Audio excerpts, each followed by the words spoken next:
আমরা এই রাজনৈতিক যে লড়াইটা মন্ডলটা রয়েছে, এই মন্ডলের বাহিরে যখন আমরা আমাদের সোসাইটির দিকে তাকাই, সেই সোসাইটিতে বর্তমান আমাদেরকে সেই ব্রিটিশরা যেভাবে হিন্দু মুসলমান দাঙ্গা বাঁধিয়ে আমাদের পৃথক করে রাখা হয়েছিল, বর্তমানে আমাদেরকে আজকাল এই সময়ের মধ্যে হেফাজত, জামায়াত, বিএনপি বিভিন্ন মতাদর্শ ভিত্তিক আমাদেরকে এই সমাজকে বিভাজিত করে রাখা বিভিন্ন জনকে ট্যাগিং দেওয়ার চেষ্টা চলছে। আমরা এই বর্তমান পরিস্থিতিতে মনে করি ছাত্র সমাজ উদ্যোগে জাতীয় নাগরিক কমিটির যে একটি দল আসতেছে, সে দলটি একটি মধ্যপন্থার দল হবে, যে দলটি একটি বাইনারি কোনো প্রসেসের মধ্যে থাকবে না। কোনো মতাদর্শিক যে বিভাজন রয়েছে বাংলাদেশের মধ্যে, আমরা যে মতাদর্শিক বিভাজনগুলোর মধ্যে বিভিন্ন জায়গায় দেখতে পাচ্ছি যে প্রতিনিয়ত মানুষের খুন হচ্ছে এবং মানুষের মধ্যে সামাজিক যে আমাদের একটা হারমোনিয়াস দীর্ঘদিন ধরে আমরা লালন করে যাচ্ছি, সেগুলো ভেঙে পড়ছে। আমরা সামাজিক যারা বুদ্ধিজীবী রয়েছেন, সামাজিক যারা গোষ্ঠীগুলো রয়েছেন, পারিবারিক মণ্ডলে যাদের চর্চাগুলো রয়েছে এবং রাজনৈতিক পরিমণ্ডলে যাদের চর্চাগুলো রয়েছে, আমরা সবাইকে বলবো আসুন সামাজিকভাবে আমাদের যে ঐক্যের জায়গাটা, আমাদের ঐক্যের জায়গাটা গড়তে হবে এবং রাজনৈতিকভাবে এই ঐক্যের উপরে ভিত্তি করে যে মানুষগুলো আহত হয়েছে, শহীদ হয়েছে, তাদের বিচারের দাবিতে রাজপথে আমাদেরকে অবস্থান নিতে হবে। এই গণ অবস্থানের মধ্য দিয়ে এই ইলেকশনের পূর্বেই আওয়ামী লীগের নিবন্ধন আমাদেরকে বাতিলের দাবিতে রাজপথে ঐক্যবদ্ধভাবে লড়াইয়ে সামিল হতে হবে। আমরা যদি আওয়ামী লীগকে এই নির্বাচনের আগেই তাদের যদি নিবন্ধন বাতিল করতে বাংলাদেশের মানুষ সচেষ্ট না হয়, তাহলে এই যে আমাদের আপকামিং যে নির্বাচন রয়েছে, জনগণের সামনে গভীর সংকট অপেক্ষা করছে। আমরা মনে করি বাংলাদেশকে একটি সিভিল ওয়ারের দিকে ঠেলে দেওয়া হবে। এই জন্য সরকার এবং যারা আমাদের বিশেষত আইন শৃঙ্খলা বাহিনী থেকে শুরু করে যারা আইন মন্ত্রণালয়ে বিশিষ্ট ব্যক্তিবর্গ রয়েছেন, বিভিন্ন রাজনৈতিক দল রয়েছে, তাদেরকে আমরা বলবো কোনো দল বা পক্ষ গোষ্ঠী এবং যারা দোষর রয়েছিল, আমাদের উপরে রাজপথে হামলা চালিয়েছিল, আমাদের রক্তগুলো কেড়ে নিয়েছিল, আমাদের ভাইদেরকে শহীদ করেছিল, তাদের প্রতি দয়া দেখাবেন না। তারা সামাজিকভাবে তাদেরকে বয়কট করুন, পারিবারিকভাবে তাদেরকে বয়কট করুন, বিচারের দাবিতে ঐক্যবদ্ধ হন। বাংলাদেশের আওয়ামী লীগের একমাত্র সমাধান হলো তাদের বিচার প্রক্রিয়ার মধ্যে যেতে হবে এবং বিচার প্রক্রিয়ার মধ্যে দিয়ে গেলে যারা খুনের সাথে সম্পৃক্ত ছিল, ইতিমধ্যে আমাদের সামনে অনেকগুলো ইন্টারন্যাশনাল ফোরামের রিপোর্ট এসেছে, সেই রিপোর্টগুলো অনুযায়ী তাদেরকে দ্রুত বিচারের আওতায় আনতে হবে এবং আওয়ামী লীগ যে ব্যানারটি রয়েছে খুনের দায়ে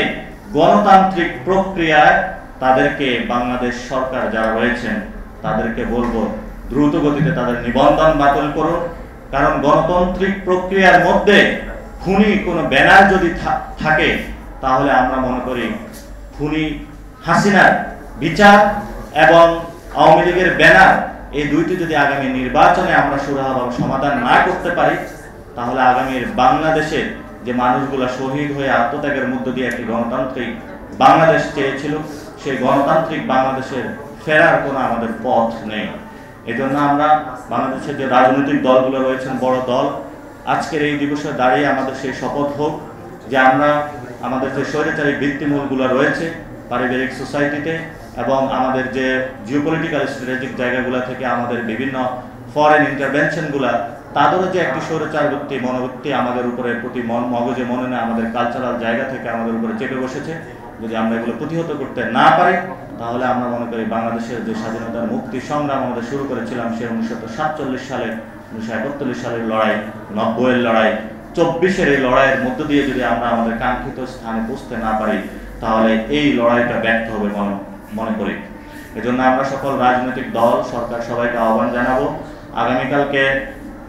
একটা প্রোগ্রাম রয়েছে, যে প্রোগ্রামের মধ্যে একটা ঐক্যমত কমিশন গঠন হয়েছে, যে ঐক্যমত কমিশন গঠনের মধ্য দিয়ে সংস্কারের যে প্রস্তাবনাগুলো আছে সেগুলো নিয়ে বিভিন্ন রাজনৈতিক দলের সাথে সরকার মত বিনিময় সবাই করবে। আমরা সেই সবাই সকলকে আহ্বান জানাবো আজকে থেকেই যে আপনারা আমাদের সামনে যে সুযোগ এসেছে বর্তমান সময়ে, সেই সুযোগটা জনগণের সামনে প্রতিশ্রুতিবদ্ধতার জায়গা থেকে কাজে লাগান এবং আওয়ামী লীগকে বিচারিক জায়গায় নিয়ে আসুন এবং নির্বাচন, পার্লামেন্টারি ইলেকশনে না গিয়ে একটি গণপরিষদ নির্বাচনের দিকে আমরা কিভাবে যেতে পারি, সেই বিষয়ে বাংলাদেশের বিভিন্ন রাজনৈতিক মহলগুলোকে সক্রিয় আহ্বান জানাচ্ছি। শেষ একটি কথা বলে যেটা শেষ করব, আমাদের বর্তমান যে সংবিধান রয়েছে, এই সংবিধানের মধ্য দিয়ে অনেকগুলা দল তারা হলো সংস্কার প্রস্তাবনা নিয়ে আসতে চায় এবং তারা পার্লামেন্টে গিয়ে সংস্কার প্রস্তাবনাগুলো রেডি করতে চায়। আমরা তাদেরকে বলবো যে আপনি দলীয় কোনো কিছু ঘষামাজা করে সংস্কার করে এটা পরিবর্তন করলেন, পরবর্তী আরেকটি দল এসে এটাকে পরিবর্তনের সুযোগ থাকবে। সেজন্য আমরা বলি আপনাদের শুভবুদ্ধির উদয় হোক, গণপরিষদ নির্বাচনের দিকে নজর দিন। ছাত্র জনতার যে রাজনৈতিক দলটি এই মাসে জনগণের সামনে আসবে, আমাদের রাজনৈতিক লড়াই হবে গণপরিষদ নির্বাচন, আমাদের রাজনৈতিক লড়াই হবে একটি নতুন সংবিধান। এই লড়াইয়ে বাংলাদেশের আনাচে কানাচে পথে প্রান্তরে আমরা ঘুরে বেড়াবো, বাংলাদেশের মানুষকে ঐক্যবদ্ধ করব।